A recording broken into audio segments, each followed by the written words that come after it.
All right. Hello, everyone. Good evening. And this is Delvin, and welcome to MESC Red Devils NCR. We are back with another episode of 2 Cents with Delvin, where I will be giving my 2 cents about everything that is happening in and around United and that has happened in the past week or so. Uh, all of us are still feeling the after effects of that victory at the Carabao Cup final, and rightly so. Everyone's in a good space. The trophy drought is over, and that drought and the trophy clock is recycled. Very convincing win at Newcastle, but like Ten Hag said, the job's not over. We do have important games coming in thick and fast, and we want to capitalize on this momentum and go on a longer run with hopefully more success around the corner. So let us start this the roundup for this week. We start with Maguire. Harry Maguire, the club captain, 29-year-old England defender, has finally won his first trophy with the club as captain, and there have been a lot of jokes and banter circulating around the fact that Maguire did not have much of a role to play in the victorious Carabao Cup run. But yet, we seen him lifting the trophy along, albeit along with Bruno, who started off the game as captain. But Harry Maguire did go on to say that he does have the manager's backing and the manager's trust of him being a top centre back. And while he admitted that a player entering his peak should be playing more games, and he admits that he would love to play more games, but that is the nature of the sport that there are other defenders who are doing a better job at him. So he understands the situation and says that he's putting his head down and making sure that he's ready to do a job, is ready to put in a shift as and when he's called upon. Uh, there is a very stark parallel to what Harry Maguire is going through right now, because there was a time when Brian Robson, who was our club legend, also was was shunted out slowly and gracefully while making an exit in his final years at the club. He did win two trophies. He did won the '93 and the '94 Premier League, but he and very soon he then made his exit from the club. And you cannot help but wonder that Harry Maguire could have a similar pathway. He did win his first trophy with the club. The club are still competing on three more fronts: the FA Cup, the Europa League, and the Premier League. Although a lot of United fans may not agree to the fact that we are in the title race or can be considered as contenders for the title, you still see us, being in close competition with that. So you can't help but wonder that is this the end game for Harry Maguire as a player as well as the captain? You can see the scrutiny has been reduced.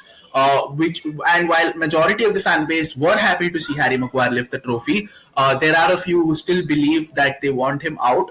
But you cannot fault the man for being a thorough professional at this point in time.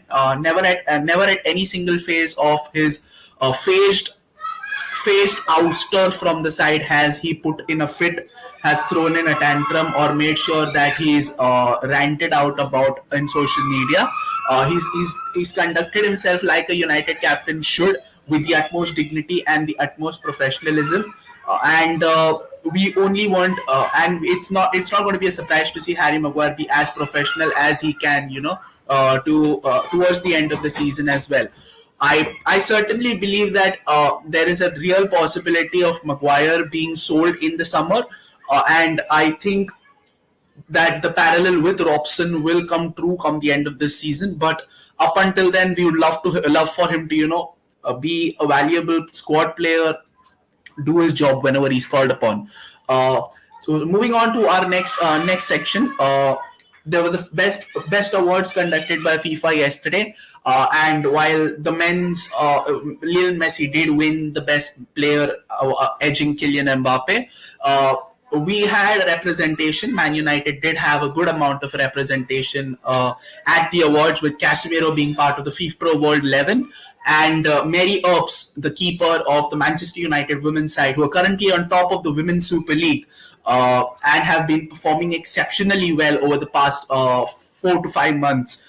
And also, Mary Earps did end up winning the Euros of the women's side under beating so Mary Earps won the best women's goalkeeper, and Casemiro was there as well, who traveled to Paris. I guess the awards were held in Paris, so both of them adequate representation. So it's a very, very good time to be a United fan, not only from the men's perspective, but from the women's team perspective as well. Where it's great to see our women's team do well. We have been on top for a while now, and the hope is that it leads us to winning a title at the end of the season.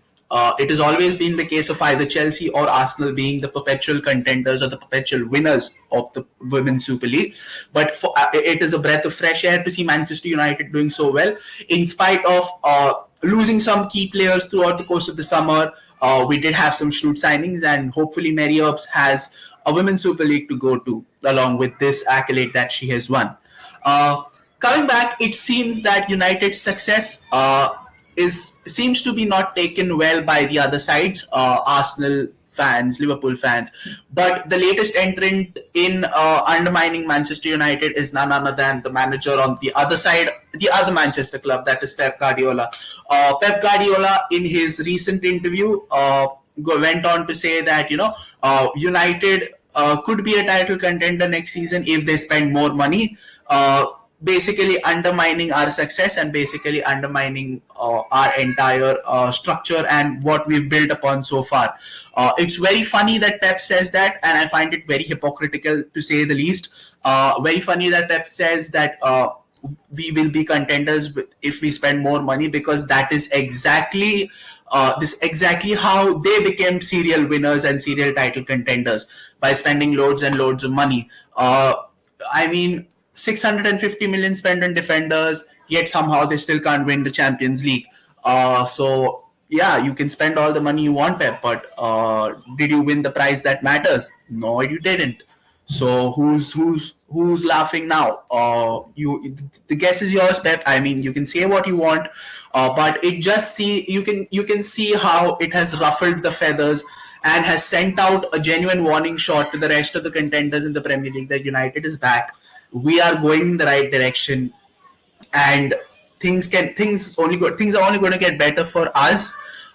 So safe to say that this is the classic case of call an ambulance, but not for me, and that is what it is.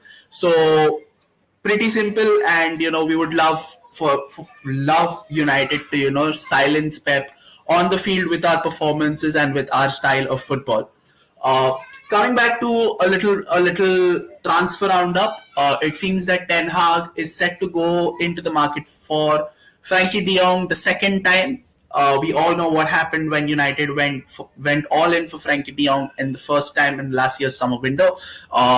We spent almost an entire transfer window behind him, with a cloud of will he, won't he, always hanging around every single negotiation. It was to be noted that Barcelona did give the green light for the sale of Frankie de Jong. The clubs had come up with an agreement, but the player was very, very reluctant or very unwilling to join the club for some reason or the other, mainly because of the fact that he wanted to be in Barcelona. But United do feel that with the financial difficulties once again arising in the club, due to some other reason, United feel that this is the right time to once again make a much more concrete move for De Jong in the coming summer. Luckhurst of Manchester Evening News also reports that United will be looking for two key signings to further strengthen the good work that has been done during the course of this season. I think Frankie de Jong would be one of those, and it needs to be seen what would be the rest of the summer. But as spoken in multiple streams where we've had healthy discussions over the past, Mojo Sir and I have always engaged in positive discourse about how United should be going on and about and rebuilding our team. There are 6 key positions that require immediate addressing on a priority basis. That's the right back. We need a competent centre back to be a capable understudy to our first choice pairing. We need a great understudy to Casemiro. We need a progressive number 8. That is where Frankie de Jong comes in. We need a striker, and we need a winger as well.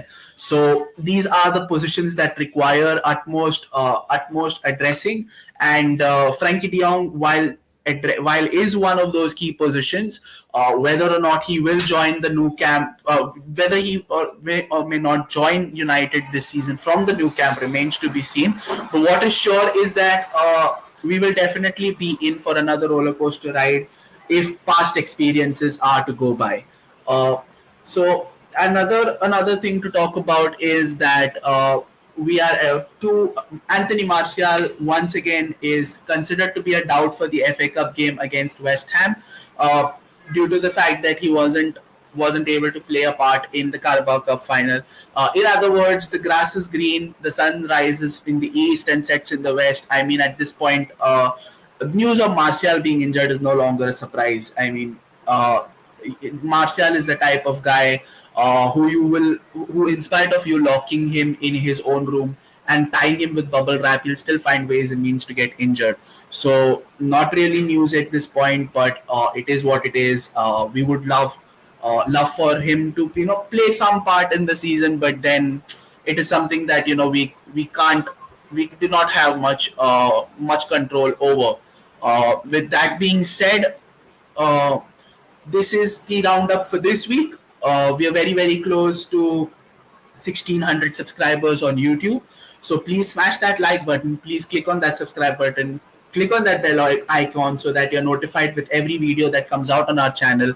Uh, this is, 2 cents with Delvin is going to be a regular occurrence from now on, where I will be shedding light on certain issues, certain events happening around the club, and give my 2 cents on each of them.